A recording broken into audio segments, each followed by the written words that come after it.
Hello, everyone. Happy Monday, and welcome to another episode of Bound to Talk Football. Blake Walker with you here, along with Paul Arridge.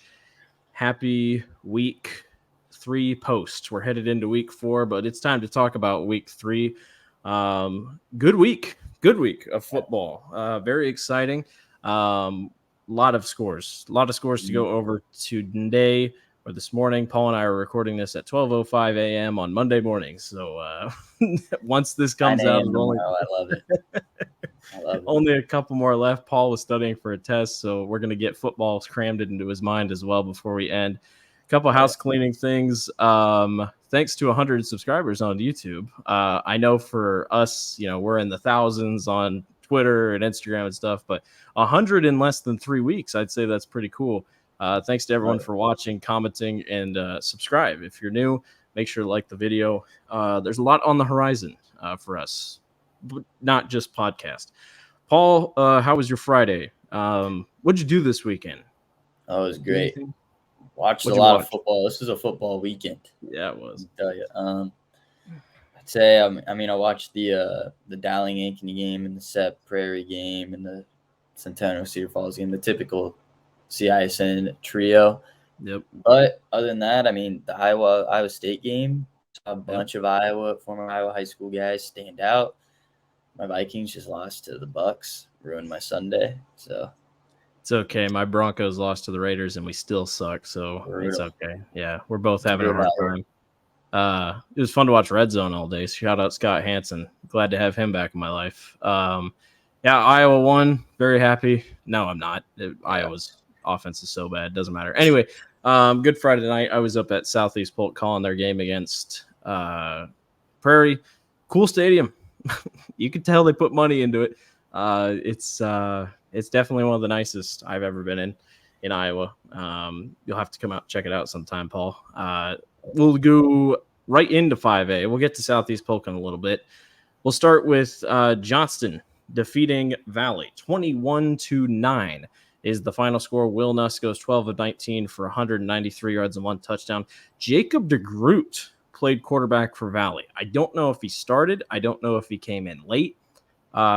He was not one of the quarterback options, at least last week. It was Ethan Stemler, and then another guy that his name slips me. But either way, good win for Johnston. Much needed, Paul. Valley's 0-3, which is not good. Yeah, that's not ideal for the Tigers at all, obviously, because they're 0-3. But for, we'll talk about Johnson. Big win for them coming off that Cedar Falls, though. I don't know what it is with Johnson and Cedar Falls. They just can't get it done.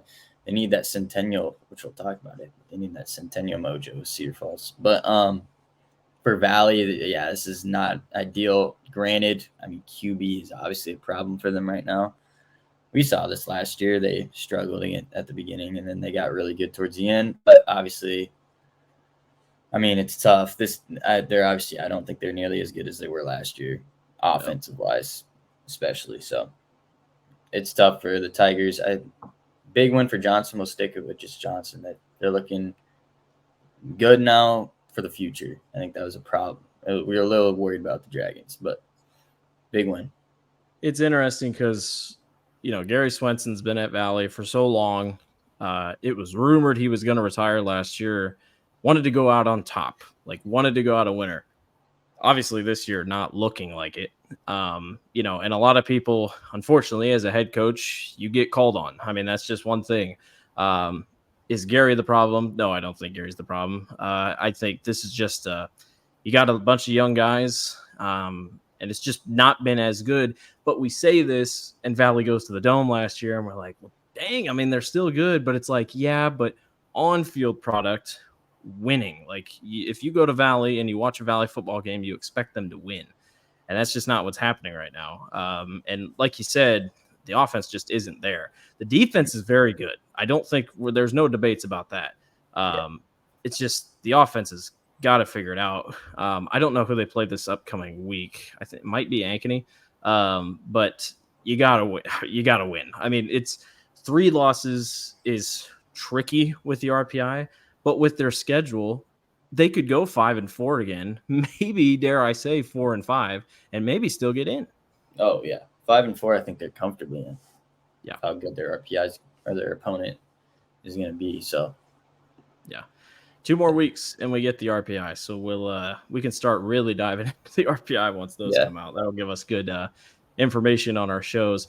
Cedar Rapids Kennedy gets past Linmar 34-0. Gianforte had 19 of 25, 269 yards, 3 touchdowns. He also had a touchdown on the ground. I feel like this was an easy upset pick that you had, Paul. We both kind of agreed on it. It was just a mismatch for Linmar. This is the danger that Cedar Rapids Kennedy can really have when it comes to their offense. Yeah. I mean, their schedule's set up nice right now. I feel like they're about to go on a tear. Gianforte has been a dog to start the year. Probably the best Eastern Iowa quarterback to start the year. Yeah. And besides Beckman? Yeah, but Beckman's throwing some picks, but yards-wise is obviously like a Dallas Saucer level. Yeah, I mean, they got Cedar Rapids, Washington next, City High next. Those are 2, I think most people would say comfortable wins for them. Yeah. At least they should win. So, I mean, for the Kennedy, they're a little bit revived. I'd say they're revived after the first 2 weeks. And you got some momentum from that Nick Brooks commitment. Well, and giving up 30, how much they give up to Dowling? 38? 35. Gave up 30, yeah, 38 and 36 to then give up 0. Big shift. Yeah. Now, Linmar did not have Roscoe. Yes. Which is that's their guy. That's their best player. But 0 points. 0. That's pretty impressive. Yeah. Good job for Kennedy. Back on track, aka in the win column, 1 and 2. We'll see how they get rolling the next couple weeks. We're going to talk about them, Paul, because they're starting to make some noise. Bettendorf is 3-0, 48-10 victory over Urbandale. Charlie Zimmerman, 188 yards and 2 touchdowns. The schedule isn't amazing, but then I look at the win over Pleasant Valley, and I'm like, hold on. Pleasant Valley looks pretty good. They're getting tested here this season, but is Bettendorf back? I think they might be, and I mainly think that, the PV win's a staple of the entire schedule for them. But, they're killing these teams that they're supposed to. We saw Iowa City West lose to Urbandale big. They dominated Urbandale. In Davenport West, they beat 48-0. They're not like they're struggling and skating by on these wins. No, they play at Linmar. If they dominate Linmar, then we're talking they're definitely back. Yeah. The Bulldogs might be back, which is crazy because I kind of was out on the Bulldogs. Well, last year was just such a down year, but we can't forget 2 years ago they were in the Dome. So it's like, last year was just such a weird. Was it 2 years ago or 3 years ago? I thought the year that they made it was it PV made PV it. made it. For some reason, I thought Bettendorf. They were good. Bettendorf was pretty solid. But anyway, a team used to being at the Dome. That's the thing that gets people. That's a team one of the best programs in statistically. Iowa. Yes. Yeah, I think they're here. I think it's, and they'll let you know they're here. They will. I think it's good to see Bettendorf back up near the top. They'll see a couple challenges. State. Yeah, like a Florida State. Just when they're good, it's nice. They'll get it. They're getting it. They're dangerous. Keep an eye on Bettendorf. And nothing flashy statistically. Like, it's not like anything jumps off the page. They're just all around really good. Speaking of an all-around really good team that started to show some poise of what they can be, Dowling defeats Ankeny 35-14. Rashad Davis, welcome to the show. 242 yards, 3 touchdowns on 36 carries. Dowling did not pass the ball well against Valley, so Tom Wilson said, we're just going to give it to our playmaker, and Davis carried them. This is the Dowling team that we expect. It's still not great, I think, if you're thinking of Dowling. Defensively slipped up a couple times in the end, but could have been 35-0. Yeah. Yeah, it was basically that for the entire game. So they slipped up, twice on coverage? It's 2 Devin Akers touchdowns? Or... What do we make of Ankeny? 1-2 on the season, 1 overtime win over Centennial. It's not a fluke, but big rivalry game. You step up big, and now you've gotten crushed by arguably the 1-2 team of the state. But is Ankeny a playoff team? Can they sneak in? Do you think? RPI, I mean, they got Sep, Dowling, Centennial, and Johnston to boost their win percentage. They do play in an Eastern Iowa district, which I think is big. No offense to Eastern Iowa, but that's big. Liberty's really their only big challenge in that district. Yeah, I mean, City West is there. I thought City West would be kind of a challenge. We'll have to see about that now. So they got Johnston coming up, which they get at home. Maybe there's some fuel from last year. I don't know. Should be. They're competitive. I wouldn't say it's just you don't see them. I mean, they get kind of walked over, I guess, Sep and Dowling, but those are the two top teams. Why am I crazy to think they remind me a lot of Valley's team last year? Might be. That's a decent comparison. Like, they could just turn it on if they really wanted to. Yeah. I don't know. Their offense has some guys. That's the thing. Like, their defense really worrisome, but their offense. That's my problem with them. I mean, they haven't had one game without giving up 30 plus. Yeah, and they gave up. Gotta 50. get that dialed in. Yeah, got to get that dialed in. But they're an interesting team. Dowling will hold the number 2 spot. I don't think Dowling loses until we get to our Southeast Polk matchup in week 8, which, again, a crime that those two are playing so late in the year. I just think that was a little bit of an oversight when it came to scheduling. I will say for Ankeny, by the way, Johnston hasn't scored above 21 all year, or above 23 all year. Yep. Yeah, that's kind of a big game defensively for them. If they can somehow keep that trend going for Johnston, I mean, then you're maybe saying, hey, this team in the playoffs maybe is a little scary, especially if they get sent out east, but similar to Valley last year. But we'll have to see. Southeast Polk defeats Prairie 42-7. Connor Moberly is unbelievable. 17 of 21, 215 yards, 5 touchdown passes for Connor. Cool game. Opening stadium. Got to call this game with Hunter Phillips. I just kind of was left speechless a lot with Connor Moberly. The Iowa State quarterback position is a little up in the air right now with Rocco Beck and J.J. Cole. I can tell you right now, I think Connor Moberly could go in and start for the Cyclones. That's how good Connor is. His release is the quickest I've ever seen, how quick he can get the ball out. His ball placement is unbelievable. Their defense is just so good. They're so good in the wide receiver categories. Zelenovich could hit you for a drag. Robbins could hit you for a drag. Lundgren, the tight end, was really good. Prairie just didn't stand a chance. I mean, Casey Kelly was pedestrian. If anything, he had bulk of his yards late in the game on a last drive of the game where Southeast Polk had their backups in. I am curious about this week against Centennial, and we'll talk about Centennial in a second, but right now, Southeast Polk still far and away is the best team in Class 5A. Yeah, I didn't see how people thought. There was some overreaction after the Valley game for sure that they were slipping up. I didn't see that at all. This team is, I mean, Moberly is ridiculous.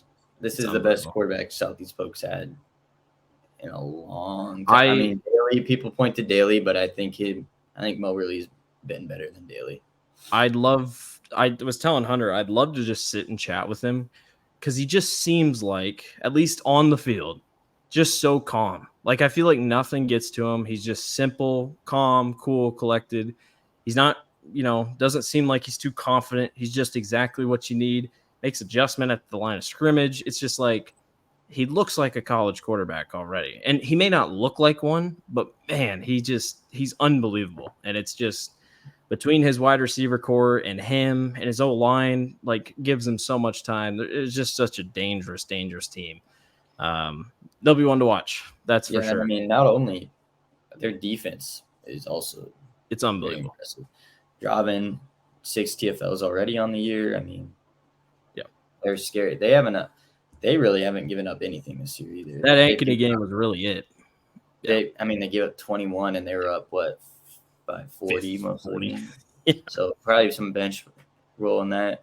Valley, I mean, maybe you can call that a little bit late. Another score late. Oh yeah, it was a late score. So yeah, Prairie, Prairie they blanked. Should have, yeah. Starting defense blanked Prairie. not consistent. So they're just, I mean, they're phenomenal. Couple penalty issues they're gonna have to clean up, but we're set up perfectly for an undefeated showdown later this year between Dowling and Southeast Polk. But Centennial could have a couple things to say about that. We'll get to Centennial here in a second. Iowa City High defeats Ames 49-28. We got Bobby Bacon. We got the double B. Bobby Bacon comes up huge. 223 yards, 2 touchdowns, and then 2 touchdowns on the ground. Iowa City High pulls away late against Ames, 49-28. I think a pick 6 was huge in that. City High gets a much-needed win. Drew Larson must be hurt, but Bobby Bacon, best name in the state, has stepped up for Iowa City High. How does Iowa City High get these guys at quarterback? I don't know. It's QBU. They've had it's not guys that are like insane, but they just always turn in performances. Yeah. I mean, Drew Larson, Bobby Bacon, Quentin Tran, they just have guys all over the place. Best name in the state. Good for Iowa City High. Ames is 0-3, but they've played tough opponents, and the schedule gets easier as the season goes on for Ames. So the Cyclones could make a push a little late in the year once they get their running attack going. That's a good head coach at Ames up there in Coach Salzer, so I'm not doubting them anytime soon. Ankeny Centennial just handles Cedar Falls 42-13. Trenton Smith goes 18 for 21, 287 yards, and 6 touchdowns. Like you said, Paul, an overtime away, and Centennial might have jumped Dowling as the number 2 team in the state. Yeah, maybe. Top 3 for sure. Top 3 for sure.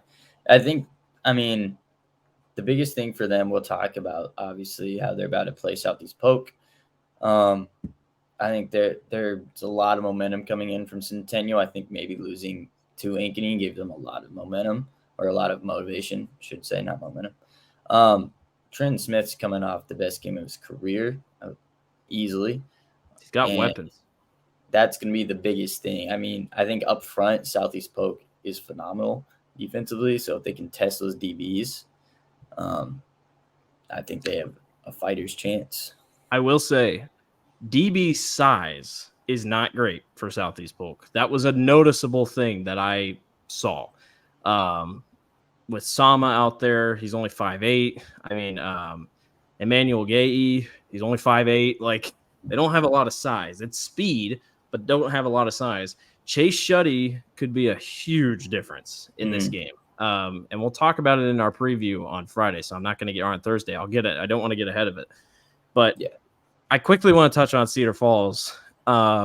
Just disappointing, man. I don't know what else to say. Drake Elhaus played. They look fine. It just defensively, which I thought was going to be the backbone of that team, has just not showed up. And just a disappointing 1-2 start to the season. They just ran into a buzzsaw, which is brutal. Yeah. I will say, it sucks for Cedar Falls, but Centennial's got some legit guys on the offensive side of the ball. Trenton Smith, obviously. Then they got Elijah Porter, who's been ridiculous this year. Braden Jackson. Fred Jackson's a kid. Don't know if people – I feel like people don't know that. I don't know. Maybe that's just because I'm getting older. But and then, we talked about they got Max Snyder, Jay Shuddy. They've got guys on offense. Defense, we'll see. Yeah. Might have a shootout in Southeast Polk this week. You never know. We'll have to see. Pleasant Valley defeats Iowa City Liberty 56-39. Don't have any stats for this. PV back on track. That offense is good. Their defense is not. 39 points against Liberty. 35 given up against Kennedy. Gave up 35, 40-some to Bettendorf. So the defense isn't there, but the offense is good. Liberty 1-2, but I can't get them. I can't be 2 against them because they just jumped up to 5A. There's no way we could have expected Liberty to come out and just blank everybody in 5A. But it's a tough 1-2 start, and turnovers are very costly for Iowa City Liberty as of right now. Yeah. They've been these are competitive games. Very good. Very good games. I think PV was kind of washing them in the 4th, I believe. I'm not 100% sure. It was, I kept checking in. It was it was 20, and then it was 10, and then, Yeah, so I think they did. Yes, coming into the fourth quarter, PV was up by 22. Yeah. So it wasn't. I don't know. I mean, I guess 16 is much, or 17 is much different. Their schedule doesn't really lighten up, sadly for them. They got Cedar Falls and Prairie on the road. That sucks for them. And then they do play Cedar Rapids Wash, and then they're at Ankeny. They talk about brutal road games. They scheduled tough. Yeah. Granted, they don't decide their district, but yeah. Good luck to Iowa City Liberty the rest of the way. We should probably talk about PV since they got the win. Yeah, PV good. Their offense is there. They lost so much last year. 2-1. To a good Bettendorf team. I like what Pleasant Valley brings to the table. Could be a sneaky team come playoff time. Yeah, I think we look back at that Kennedy game and we're going to be saying that's the win staple of their season because they're going to be RPI wise. It's going to boost them quite a bit. Yeah. If Kennedy gets hot, which we both, I assume, think Kennedy's going to get hot. They do play Prairie next week, which is interesting. I don't know, man. I saw a Prairie team that had a win against the Cedar Falls team that didn't have their star player. And Cedar Falls isn't looking great right now. And then blew out Dubuque Senior. Gets blown out by Southeast Polk. I don't think Prairie's good, but I don't think they're as good as we thought they were. Coach Knock is great. He's going to be phenomenal there. But I don't know. Get back on track. There's a little inflation in the resume. Yes, on their way. Absolutely. Yeah. One quick last thing. Cedar Rapids Jefferson is 3-0. We cannot understate. This team hadn't won a game since 2019. You can't recruit. You can't. They didn't have any transfers. They didn't do anything. There were problems last year. Kids didn't show up to practice. Whatever has happened at Cedar Rapids Jefferson is unbelievable. I get at Davenport West had a great year last year, kind of burst on the scene, got to the playoffs. But what Cedar Rapids Jefferson is doing, they look good. I'm not saying they're going to go to the playoffs or not going to go to the Dome, but this team can go to the playoffs. And it's just 3 years without a win and you're 3-0. Are you kidding me? I can't believe I'm saying this. They have a real shot at 6 wins. Yes, they do. Which is the RPI is going to get funky because your opponent's schedule is going to be really bad. But 6-3, that's pretty. What do you have their schedule out in front of you? Yeah. They got at Des Moines East, and I think they got that. Yep. At Cedar Rapids, Washington, that'll be interesting. Yep. I think they can win that. I think that's a win. Iowa City West, I'm giving them the L. And Prairie, I'm giving them the L. And then Davenport Central, which I think I can give them the win. And then at Iowa City Liberty to NC. Yeah. If you take one, you just need one out of West. Who'd you say? West, Liberty. If they get one of those, it's a shoe-in. Yes. Not even a question. 6-3, I think they're comfortably in it. I just don't know after what happened last year with Davenport West, got to get in. Yeah. Because that's about the same thing. Yeah, it is. Yeah, you're right. Either way, I'm so happy for them.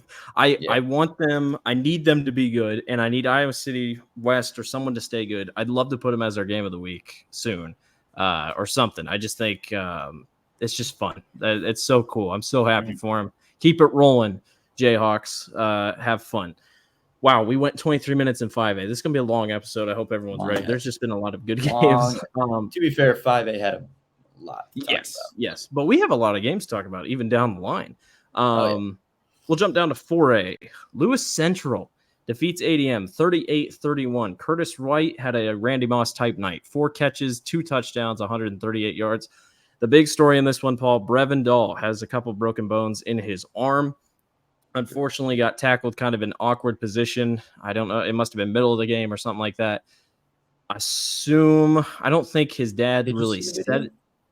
Yeah, I saw the video. I can't remember on the post that his dad had out. I think he's done for the year, unfortunately. Broken bones. I mean, that's hard. Huge loss in terms of the team for ADM. They only lose by 3. This is big. Oh, go ahead. Sorry. It was 7. My bad. Didn't want 7 points. 7 points. Yeah. Big win for Lewis Central. Needed this win. Absolutely needed it to stay good in 4A RPI. We need to talk about the 4 RPI in other classes because it's not just 5A, but big RPI win for Lewis Central. Aiden Flora, this is his team now. And it gets interesting because defensively, they're still pretty good. I think they're going to be fine. I just think this game was a result of, oh my gosh, we just lost our best player. We still need to get going. And Lewis Central just jumped at the right time. Yeah. I mean, Curtis Whitty is a dog. He's one of the best players in 4A for sure. And that I actually like Lewis Central a little bit more than I initially thought I would after this one. And I know they have no idea. The Brevin injury is huge, obviously, for ADM.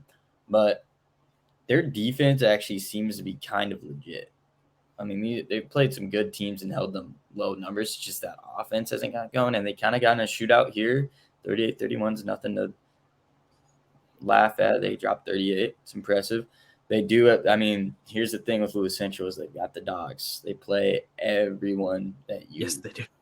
Think that is good in 4A. They've got Bondurant next week, which is a war, and then Glenwood the next week, and then they maybe get a break against CB Jefferson. But they play dogs. It'll come out tomorrow morning, assuming you get the post out. Our 4A game of the week will be Lewis Central and Bondurant. We're going to learn a lot. That is a telltale game of two teams that have lost early and have picked it back up and now have a chance to really step on the gas and really separate themselves. Big win for Lewis Central. ADM they got to lick their wounds quick because Norwalk is coming to town, or they have to go to Norwalk. And Aiden Harder and that team look really good. We'll talk about them in a little bit. I mean, shout out Owen Thomas, by the way, for Lewis Central. He's having a tremendous year. I know he's a prospect that a lot of coaches talk about. Yep. He's having 25 tackles total, 5.5 TFLs, 2 sacks. Yeah, I think the identity for Lewis Central is to lean on that defense. Shout out Thomas Fedoni, caught his first career touchdown at Lewis Central or at Nebraska in the loss to Colorado. Shout out Fedoni. By the way, speaking about college, Abu Sama should have played more against Iowa. As much as I didn't want to see him on the field, can't believe he didn't play more. Those are my final thoughts. Good for Abu Sama. We got a team, Paul, that really needs to be talked about. Creston defeats Ballard 49-28. Cale Turner, 18 of 28, 399 yards and 4 touchdowns. I think Brennan Hayes had almost 100 rushing yards and almost 100 passing yards, something like that. They're not quite dome, but this Creston team's knocking on the door for me in terms of possibly getting to the dome. They just seem so well-rounded. Their wins are stacking up. Again, this team plays the Dogs. that district, that area is so tough. Yeah. I mean, they've got Harlan later down the road. I pencil in that week 8 game. Guess who they play week 8? They got Nevada. Is it Nevada? Nevada. Dude, I'm telling you, that district is stacked. This Crescent team, I'd be happy for them. Cale Turner's playing great to start the year. And they've got offensively, they're turning in performances. And defensively, they're limiting teams down to like 17, 20, 28. 28's kind of but they dropped 48, so who cares? The Panthers are here. I don't know. I don't have a poll for 4A, but they'd be definitely up there. I'm trying to think. Are they 3A? They might be 3A. They're 3A. The only reason this is in here because of Ballard, so I think they're 3A. My bad. So 3A. In that case, possible 3A dome team. I don't know. 3A is tough, but they're in 4A because they beat Ballard for it. I mean, I'd say they've got some impressive wins. What? 4A? They've got impressive wins. All I was going to say is I think they are. Two 4A wins. Yeah.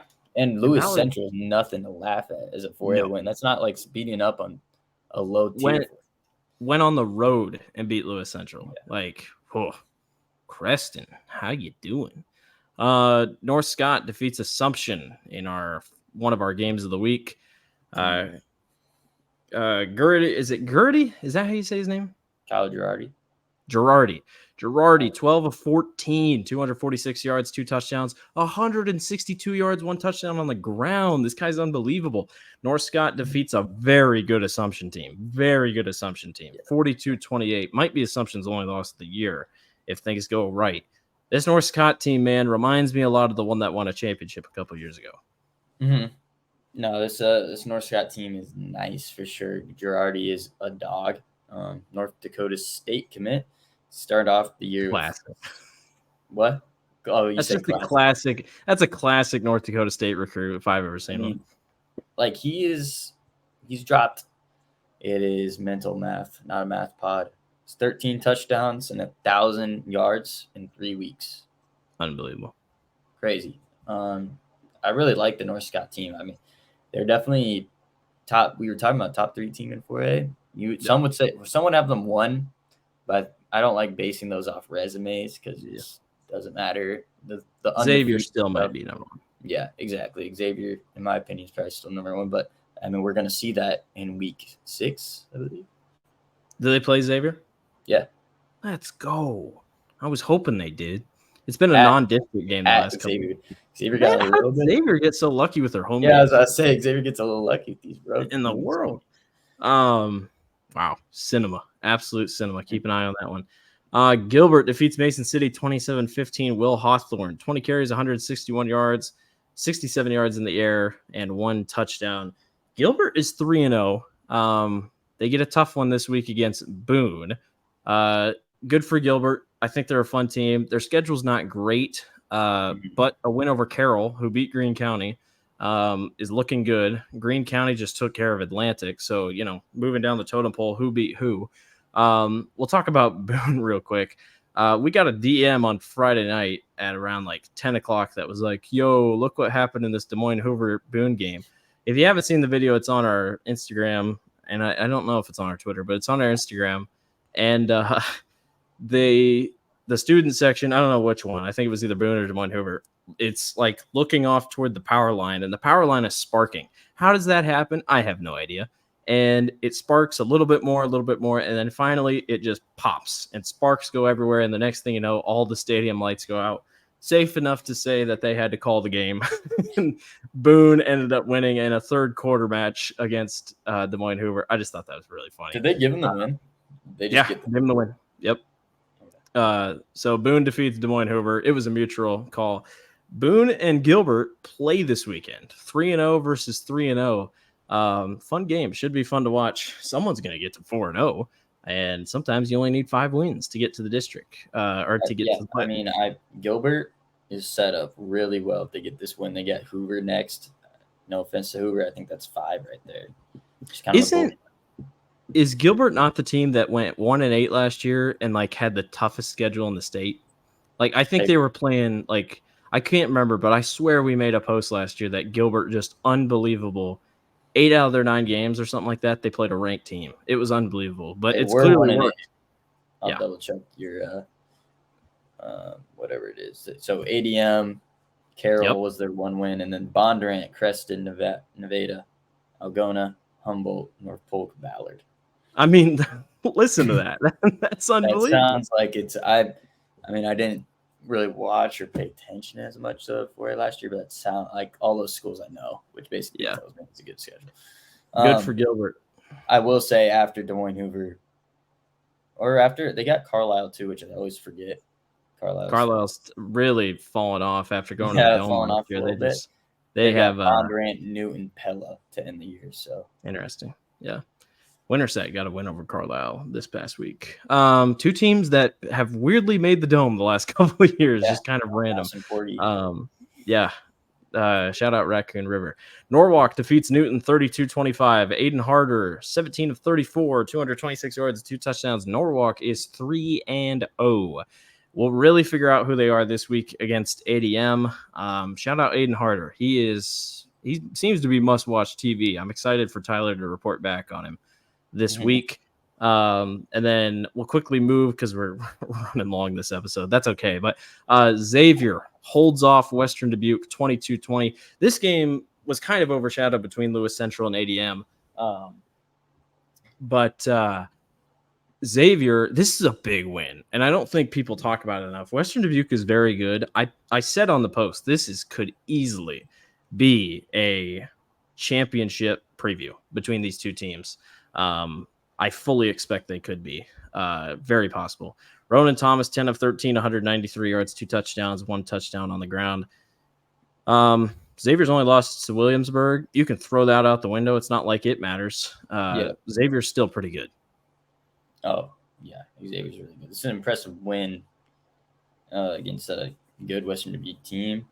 Nice bounce back after a brutal loss, going for 2. I mean, Xavier's still here. Still my number one team for it. But, yeah, I mean, there's a lot of teams banging on that door, though. Yeah. Jump down to 3A. Harlan defeats Glenwood 17-14. Nolan Schwery, game-winning 22-yard field goal to walk them off and win. This totally reminds me of that quote from Thanos in Endgame where he's like, "Where did that lead you? Back to me." Or Harlan's just so inevitable. I mean, just kind of, no matter what, Harlan is still very good. This is a Glenwood team that you and I are very high on, and I'm still high on. But Harlan, not even statistically unbelievable, just somehow finds a way. Yeah. I mean, that's what happens when you have teams that win so much. The past years, they just find ways to win. Yeah. Big, monumental win for Harlan, I'd almost say. And now there starts to be a little chirp about, I mean, they were 1 point away, or 2 points away, I guess you could say, to being Lewis Central. And then they were talking 3-0 team with a win against Lewis Central, who beats ADN. Do we need to talk about Harlan's defense being maybe what could lead them to the Dome this year instead of their offense? Yeah. I mean, again, they play everyone. So I'm sure this record's going to take a little bit of some shots later in the season. But I think they're still here. Harlan Nevada might be a 6-3 final score. Just saying. Yeah. They play SBL this week, don't they? Yeah. They've got a guy with Matthew Surfondance. They got to do 30 tackles already, 10 tackles a game. I could have swore, I think Will McLaughlin was starting for Iowa State at linebacker this week. I thought I heard his name. He was a dog at Harlan. I know we talk about the receiving core, but McLaughlin was huge on defense. Well, I feel like when McLaughlin was here, that's peak Harlan. It was. I saw him when he was a junior and they played Grinnell or something like that. I can't remember. Yeah, he was a junior. I called their game against Grinnell. I'm like, this kid's not even in high school. This is the biggest guy I've ever seen. Shout out Harlan, big win over Glenwood. I think Glenwood's going to be fine. I think both these teams are going to be just fine. Yeah, they got Glenwood's got a chance to bounce back next week against Denison. Then they got Lewis Central. Yeah. Yeah, everybody's got Lewis Central. Webster City defeats North Polk 21-20. Jackson Cherry, oh my gosh, this kid does everything. 24 carries, 161 yards, 2 touchdowns. Webster City had 6 passing yards. North Polk was up 13-0, and slowly but surely, they just chipped back away. Jackson plays on both sides of the ball, if you didn't know. Big win for Webster City. Big win RPI-wise. This is a good North Polk team who beat up on Bondurant. Didn't beat up on Bondurant, but good win over Bondurant, a team that loves to pass the ball. If anything, I learned more about Webster City's defense than I did their offense, because we know Jackson Cherry is the big deal. If he's off, they're off, and we haven't seen that yet, but their defense seems to be pretty legit. Yeah. No, Webster City is America's team in 4A, I feel like. Jackson Cherry, the Cherry 3A. Bomb. We're down in 3A. Oh, 3A. My bad. But beat a 4A team. So yeah, beat a 4A team. Yeah, Jackson Cherry. I mean, defensively too, he's nuts. It's not even just being a running back. At linebacker, he's been ridiculous. He's got 25 tackles still. The videos of him running almost kind of remind me of Zeke. He just kind of takes off, and then they just can't tackle him. He doesn't seem that fast. I swear that one touchdown where he went right down the middle, I'm like, is he even running full speed? It looked like he wasn't even trying. He's unbelievable. Good for Webster City, 3-0. They should be a playoff team. That's a fun defense to watch.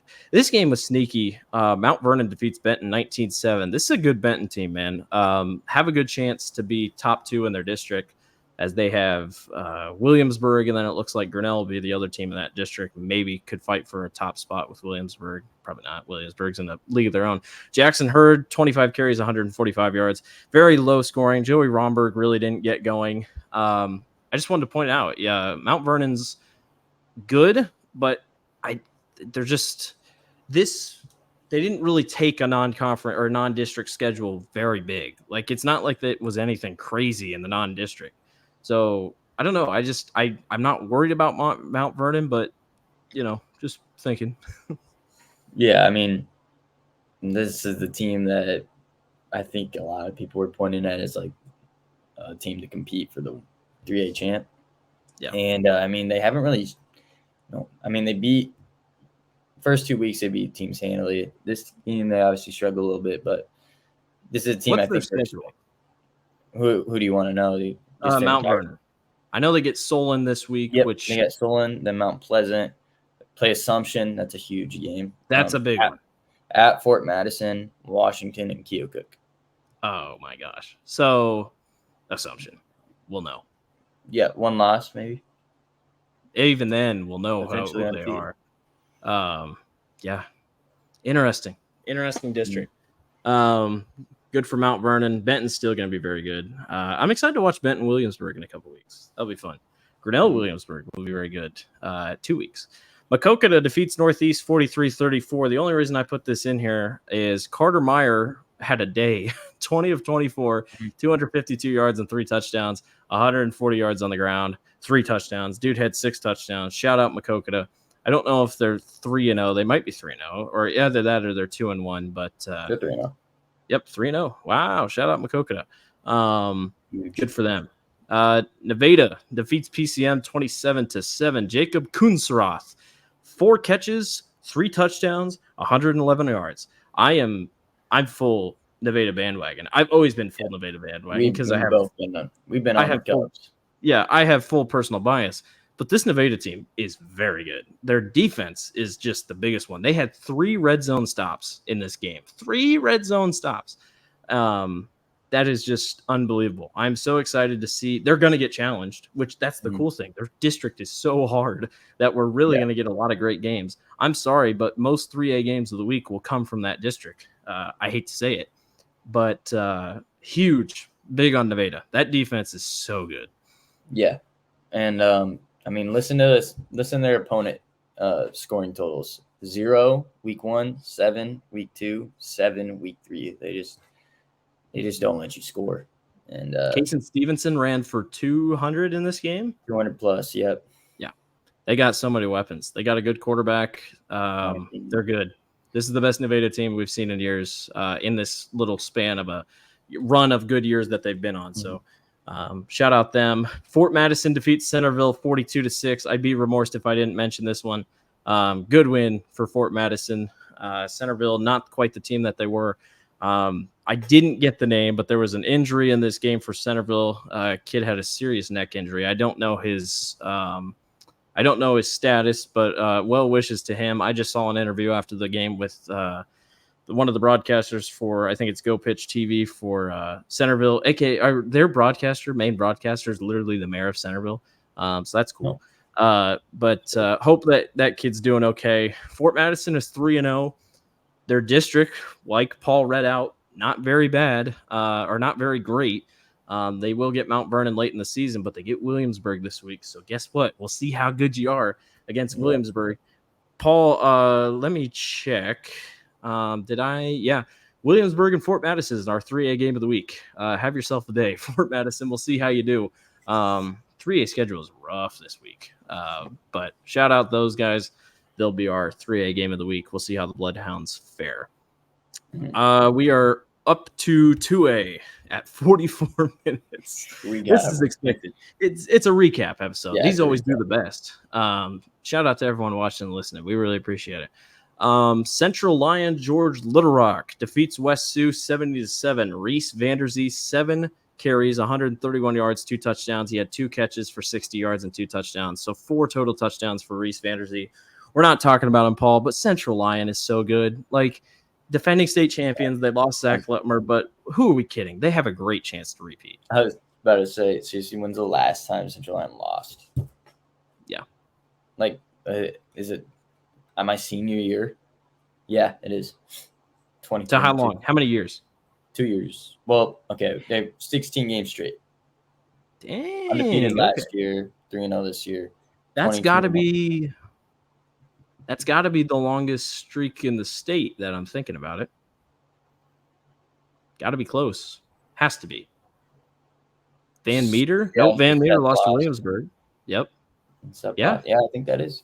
Gotta be Central Lyon. All right, cool. It's been a while since we've had a little bit of a longer streak in high school football. It's probably a good thing for the sport, but Pella was really the last longest streak. Pella got up to like 43, 45 games, something that. Van Meter, right? Oh yeah, Van Meter. Well, regular season, I guess. Oh, okay. So that was a big one. Regular season. Pella just won 40 some straight games. There's a graphic from way back that we did that, granted, I think it was under our Varsity Bound name, so it got deleted because we had to delete everything that said Varsity Bound on it since we changed names. But anyway, good win for Central Lyon, Georgia Little Rock. They're going to be just fine. Probably going to go undefeated again. Algona defeats ELC 33-28. We'll check on our boy, Alex Mensky. 9 of 13, 147 yards, 1 touchdown, 166 yards on the ground, 1 touchdown. So he's a passer and a runner. Algona's a 3A team, obviously, but Algona, I think they're a year away from being it. I think this year's another stepping stone. It's another stepping stone for Alex. I think they're there. They're almost there. They could sneak into the playoffs this year in 3A. I was going to say, just watch Alex Mansky's highlights. He lays the boom on kids as a quarterback. It's crazy. Like, it's so like you mean truck stick. You mean that if he goes to Iowa, he's gonna play linebacker? Probably, or something like. Nah, he's too good at quarterback. Such an Iowa thing to do. do. Just sent him an offer, by the way. Really? Okay. So there you go. Congrats, Alex. Well, Connor Moberly is also got there. He's got the two in-state schools, but he's got a lot more than that. A lot of schools are asking about him. It's cool. Roland Story upsets South Hamilton 29-20. South Hamilton was ranked top 5 in most polls. Heston Johnston, 14 carries, 99 yards, 3 touchdowns. That's a huge rebound for Roland Story, who just got blanked by Nevada. Good rebound. The Norsemen are good, and this proved it this week. Yeah, I think it was a blip. They're just going to look at week 2 as a blip. Yeah. They've got I don't even know. Is Kumper? I wonder if they have DJ back, because I remember. Kemper? Yeah, I'm not sure. I don't. Kemper. We gotta get Paul a pronunciation guide on some of these schools. Yeah. We'll get it. Hudson defeats Jessup 22-11. Camden Davis, 12 of 24, 138 yards and a touchdown. Also ran for 46 yards and a touchdown. Hudson's 3-0. Tell your friends. Fun team that's 3-0. I appreciated that graphic that we put out. That was all the undefeated teams. 3-0 is good, man. That's a good spot to be. Shout out the Pirates. Sheridan defeats Albia. They are 3-0. Shout out Sheridan. Cherokee Washington defeats Ridgeview. They are 3-0. Jackson Paulsrud, 8 of 12, 114 yards, 2 touchdowns. Dude ran for 239 yards and 3 touchdowns as a quarterback. Their defense gave up a little bit. It was 42-28, by the way. But Cherokee Washington is 3-0, and they get Central Lyon in a couple weeks. Hopefully it's not a massacre. Hopefully it's a close game. It'll probably be our game of the week, but we'll see what happens. That's funny. Good for you, Cherokee Washington. I was glad we had a photographer at that game, so we got some pictures. Good. Oh yeah. Trainer defeats. Trainer defeats Clarinda 34-28. Ben Casey 294 yards and 4 touchdowns. This game was wild. Clarinda was up like by 14, something like that. Trainer gets the ball back with under a minute to go, drives down the field, scores on a Tom Brady-esque drive, gets the ball in overtime, takes it, wins 34-28. Clarinda probably should have won this game, but Trainer fights it back out. I'm happy because I picked Trainer. That's a good win for those boys, 3-0. Yeah, I remember I literally didn't prep their final score graphic. So I was like, oh, Clarinda's going to get this dub. That sucks because I picked them. And then, boom, Trainer's back in it.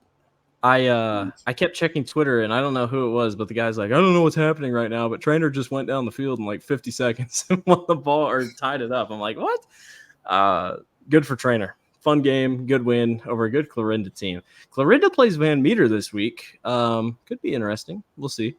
Van Meter's schedule gets very easy the rest of the way after this. Their district is pretty much set. We'll do 1A. Grundy Center takes care of business against Pella Christian. Finally, Grundy Center brought the offense 38-6 over Pella Christian. Colin Gordon finally shows up, 191 yards and 2 touchdowns. Paul, this is the Grundy Center I've been waiting to see. I was about to say this is a state. Like, they're here. Pella Christian's a good team, and very good. They got them easy, 38-6. They did drop 31 last week, so they've been scoring a little bit. But that if we point to that week 1 game when literally the most Iowa football game of all time. By the way, Dyke New Hartford, poor Dyke New Hartford, has scored. We're counting their total now. They scored 6 points in week 1.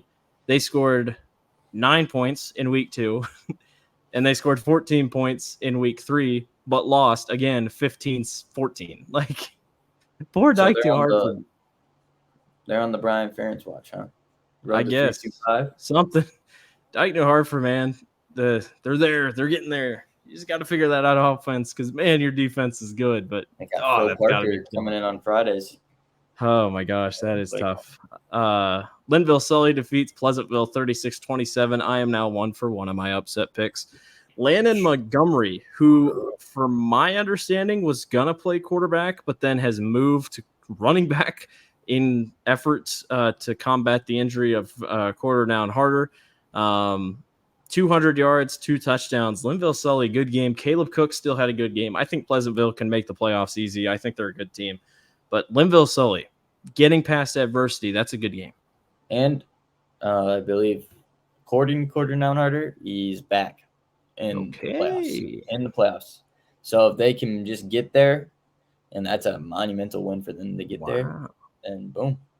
Lucas Seek, Lucas Seek steering the helm at quarterback. If Linville Sully can just get there, which I think they should, that's a good win. Much needed win for Linville Sully. Pleasantville's going to be just fine. Caleb Cook, still a dog. Very good.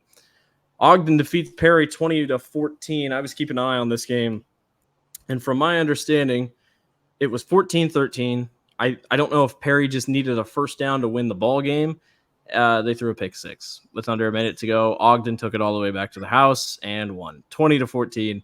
Tough loss, but Perry is better, guys. It's time. Like, Ogden destroyed Greene County, and Perry was able to hang with him. And I'm still decently high on Greene County despite the rough start. But Perry is much improved. Just a tough loss. And then Paul, we haven't been talking about him. I think they're a 2A school, but I just wanted to throw them in here. Regina defeats Minneapolis 45-7. Gentry Dumont, 20 of 27, 399 yards passing for 3 touchdowns. He also ran for a touchdown. I think they're still in 2A, but they could be 1A if I go back. But we need to talk about Regina because Regina is very good. Like, back to the Marv Cook days. Good. Yeah, as I say, they're one of those programs that people were used to just being really, really good. And looks like they're here. Dang. Okay. Off topic. I'm new to this in this era. 2010 to 11 to 13 to 14. They didn't lose a game. No. 4 years. 14 wow. Paul is learning history right here. I'm learning Iowa. Speaking of winning streaks, that technically, I think, correct me if, we'd have to go back in the record book. I'm pretty sure that is the longest winning streak in Iowa high school football history. 28, Math Pod, 42. It's up in the 50s, isn't it? 56. Yeah. I think that's it. Yeah. I think that's it. Make a documentary about it. You want to make a documentary about the Regina team? Last Dance, talk about the senior year. There we go. Money. Now you got me thinking back because I remember ad revenue. What a team, man. Marv Cook, what a guy. Great team, great kids, great coach. Shout out Regina. Can they win 50-some again, 56 straight? Probably not. I don't think any team can win that many in this day and age, but got me thinking about the old times. That was old times, as I say. I was 10 to 14 years old, like I really remembered. I remember Pella because they were dominating the my Grinnell Tigers every year, but no, those were the days for Regina. Very cool. Class A, ACGC defeats Panorama. Jathan South, 67 yards passing, 200 yards rushing, 4 touchdowns. ACGC is 3-0. Good win over a good Panorama team. Jathan South, pretty good, 200 yards. Yep. Any other thoughts on that one? I just love these low class stat lines when the quarterback has 5 total passes in it. I can just imagine, like, he just lining up under center or something like that, and you're like, oh, is he going to pass? And then he just takes off. Like, designed QB runs. I feel bad for the wide receiver sometimes, but I guess keep it moving. Woodbury Central defeats Logan Magnolia. I don't have the score. I think it's like 48-13, something like that. Anyway, Drew Kluender, 298 yards, 2 touchdowns, 48 yards rushing, 1 touchdown. Woodbury Central's still there, man. They're going to go to the Dome. They are still very good. I'm very impressed with them. That's a good Logan Magnolia team who took care of business against Kingsley Pearson last week, which caught us all off guard. So good for Woodbury Central. Good win. In Drew, we trust. I think he's the big reason that they're right back where they are. Yep. Final score is 39-14. Correct me if I'm wrong. A freshman was their leading receiver.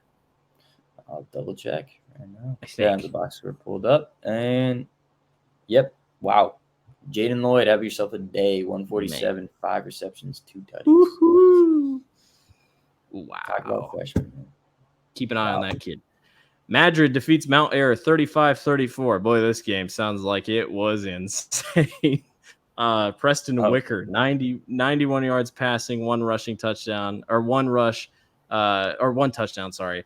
180 yards, 4 touchdowns. Again, another quarterback that did it all. Great game. Mount Vernon, how about 2 of your 3 wins are by 1 point? They're just finding ways to win. Mount Air is still very good.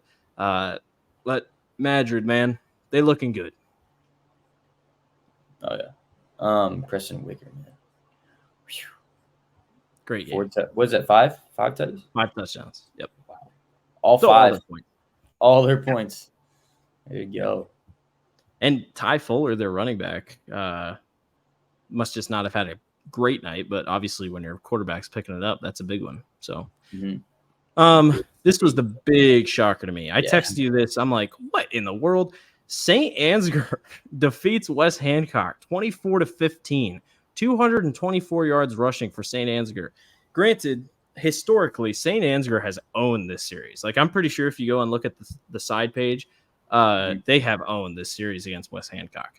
But this is a good West Hancock team that didn't really lose anything from last year's championship team. St. Ansgar's only loss is to Osage up in 2A. So St. Ansgar might be getting back to the Dome, which they've been at before here recently. Yeah, 6-1 historically, if you're wondering. Yeah. That 1 loss is from last year for St. Ansgar. So, yeah. And they got blown out, didn't they? This one surprised me because we all know I don't know enough about the lower class, like low class A, but I know West Hancock. Like, that's a team that I know is usually dominant in this class. So to see that they lost, I was like, whoa. They're just bigger.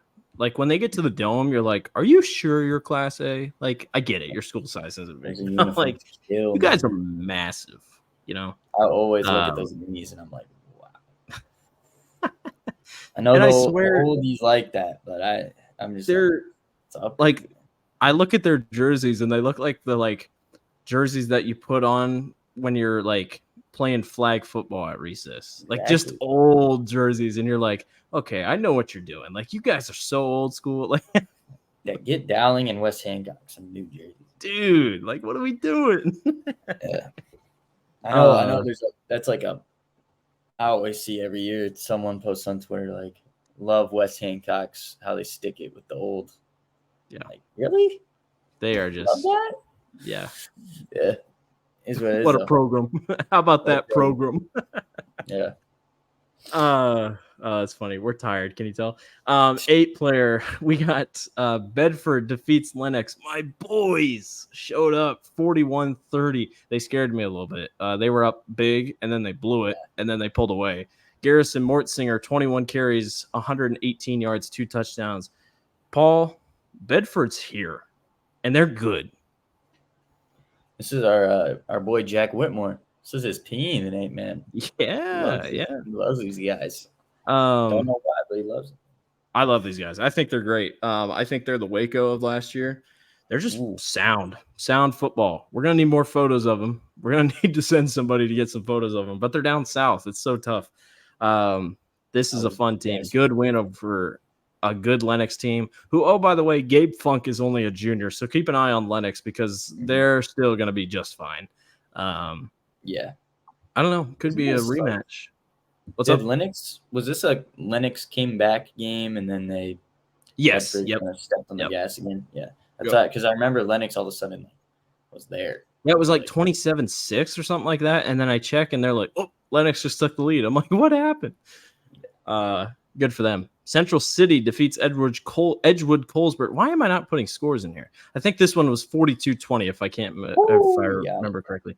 Aiden Klosterman, 13 carries, 123 yards, 3 touchdowns. Central City's only loss is to Winfield Mount Union, and that loss is looking like that's going to be just fine on their resume. That's a good Edgewood Colesburg team who was undefeated at the time. I think Central City, I don't know their schedule the rest of the way, but rare bye week next week. A rare bye week. Oh, yeah, 8-player bye week. Yeah. Well, no, New London forfeited. Oh, well, dang. That stinks. So, on the Calamus Wheatland. Definitely rest up. Rest up, boys. Baxter defeats St. Edmund in a heck of a game. This thing was back and forth the whole way. 36-34. Baxter wins in overtime. Perrin Solzy, 29 of 43, 297 yards, and 4 touchdowns. Baxter was good last year. I don't know if they get Montezuma this year again. Usually they play Montezuma. You'll have to check. But they do. Week 8. Okay, so circle that. That'll be a great game. St. Edmund's a good team, man. Took care of Collins Maxwell. But Baxter, defense steps up. Good 36-34 win. Could be a tough team to beat. They've had issues the last couple of years where they'll be really good and then they play a good team and you're like, okay, well, schedule wasn't there. But that's a good win. We'll know a lot from the Montezuma game. Last one. Winfield Mount Union takes care of Waco. 34-8. Cam Buffington, 12.5 tackles, 165 yards, 3 touchdowns. What can this kid not do? Uniforms. How are we feeling about these uniforms? I love them. I think they're great. I wish the pants were also camo, but what are you gonna do? I'm not the biggest camo jersey guy, but hey, you're more of a Gator, like when Florida wore those lizard patches. Absolutely not. Apparently, I'm more of a guy. It looks like Gladbrook Rhinebeck, Winfield Mount Union, top 2. Yeah. We said by week 4 we know we're getting there. Hey, we were talking about Winfield Mount Union. We were hoping that they would take this step because they should, and they are. They should. And I mean, Cam Buffington, shocker, another game of 150 plus rushing yards or something. Unreal. 200, I think, total yards because I think he had a receiving, and then he's going to be a heck of a linebacker at Iowa. Yeah, and then drops 15 tackles. Seth Wallace has got to be loving it. Cool. Well, that's your game recap. 1 hour and 4 minutes in. We still got a little bit of show going on. Stick around. Our Friday night standout. I'm going to go with Lucas Kral of Garner Hayfield Ventura. 31 carries, 295 yards, 4 touchdowns. Dude finishes with 341 all-purpose yards. Heck of a game for this kid. He is my Friday night standout. And my Friday night standout, we're heading to 5A. We got Rashad Davis, 242 yards, 3 tutties, 6.7 yards per carry.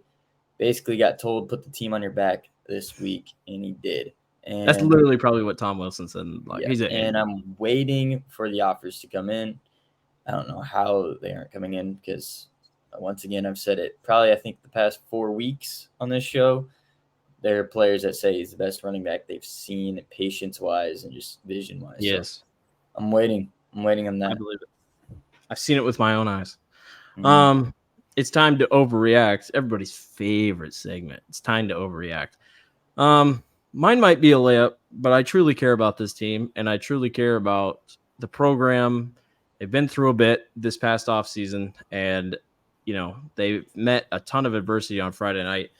I'm worried about ADM.